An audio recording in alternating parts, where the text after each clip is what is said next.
So there's a couple of things that I predicted about 2 years ago, okay? A lot of the content was on TikTok, and after I predicted them, I was then trying to do preventative measures using predominantly the diabolical double standards deck and the nefarious deck and the espionage deck in order to try and highlight ways to dismantle these things so we wouldn't be where we are in a global capacity today. But just because I can read the energy and talk about it and have a certain level of foresight and perspective doesn't mean that the men want to listen, actually. Sometimes it's just that simple today. Because let's be real, who's making the decisions that are doing these very high level military crimes on a global scale? Okay, there's some women who are complicit, alright, but not going to say any names because I am just a person trying to stay alive.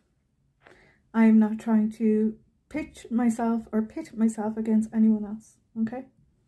It just saddens me to know that this is the world we live in today. It saddens me. I actually don't think it was supposed to be that way. There was an alternative timeline which would have been much more preferential if other people had just got out the way. If other people had let things unfold how it should have been. I would have not been left in Ireland when the USA thing started to kick in. I would not be in the situation I was left in. But so many people just wanted to win. Are you happy? Was the money worth it? Was the hurt and the pain that you poured onto others,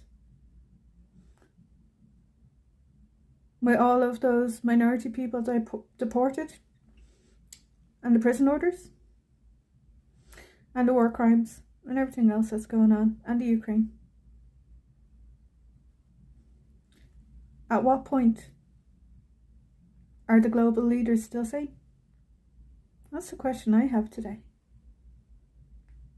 The scapegoat is always blamed, okay? It's amazing how I've been targeted for the guts of 2 years. But trans people, we're the problem, right? Anybody who's in the LGBT, we're the problem, right? We're the warmongers. We're the issues. Make it make sense today. But politicians, okay?